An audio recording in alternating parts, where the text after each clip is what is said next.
Hey guys, what's up? It's me, Jonathan, and welcome back to Money Talks, where we want to offer you financial information and meet you where you are financially so that you can stick to your budget, manage to pay off your debt, and begin to save on your path to building wealth. Today, guys, I want to go over a few things that you may not have considered when purchasing or refinancing your home, but specifically purchasing your home.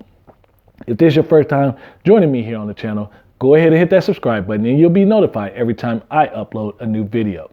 So today, guys, I want to talk about just a few things that kind of help you as you start to think about how to purchase a home and the things that are available to you. So there are so many things you're thinking about: deposit, money, down payment, your closing costs, what's a good price, what's a good rate. Like, how does this all fit together? Well, I'll tell you, it can become cumbersome if you don't get yourself educated. And the thing is, like I've said in my previous videos, but I just want to remind you, there are 5 basic things that are a part of your closing costs. Number 1, your origination or underwriting fee. So this is what you're paying the institution to actually do your loan. Number 2, you have to get an appraisal. Especially in a purchase, you definitely have to get an appraisal. They're going to always check the value in some form or fashion for that home. Number 3, you have to have title. Now, title will include the closing package. Title will include the lender's titles insurance, which that just protects the lender for when they do a title search to make sure there are no discrepancies on the title name. And it also covers in the title the recording charges to put your name on the title in the deed itself. The last 2 are taxes and insurance. Those are 5 basic costs. So when you see things outside of those things, or if you see some of the things I mentioned and they were listed separately, that should help you be aware of, this is my starting point. So anything outside of that is extra. So what do you need for that? You need credit from the lending institution for those particular items. Know what you need to pay. The other thing you want to look at is from institution to institution, not just what the charges is, but how much is the fee for them to actually do the deal. The third thing I would look at is title insurance. Now, many people have relationships with these attorneys, but legally, you can actually go search for your own title. So I would encourage you, next to taxes, title is your largest expense. So if you can actually go get that cost at a lower value, that helps your overall cost. Now, why would you do that? Because in this game, the real estate game, buying a home, you make money on the buy. You have to get your costs as low as possible in the front. Otherwise, that's where you feel the pain of the purchase. Next, I want you to think about your down payment. Now, this can be actually interesting because one of the things that I do when I'm working with people, like I told you, I do mortgage loans currently. So one of the things I always question, and some good advice my wife actually shared with me, was sometimes you have to evaluate how much cash you want to put in a house versus what you may be paying in PMI. Well, why does that make sense? Shouldn't you just get rid of the PMI? Well, PMI rates change and fluctuate as well. And sometimes the PMI isn't as expensive, even though the average across the US is about $75 per 100,000. But the fact is, sometimes that putting that much money down, that 20% down, just to save $100 may not make sense. Well, why would it may not make sense? What if you're only planning on being in the home for 3 to 4 years? Well, you put $60,000, $70,000 into the home. If you're buying just an average home at $280,000, well, 20% of that is going to be close to $40,000. You put $40,000 into your house that you can't access just to save nearly maybe $120, $150 a month. So that's $300 every 2 months. So that's 3 times 6, $1,800 in a year. So you pay $40,000 to save $1,800 times 4 years, about $5,600. So was it worth it for you? Is that needed? It's not the fact that did you want to save $5,000? Sure, you would want to save that. But what if you actually needed that $40,000 over a 5-year span of time? What if you actually needed to repair the home in a major way? What if you had something unexpected and you just weren't able to build up your cash reserves to that level again?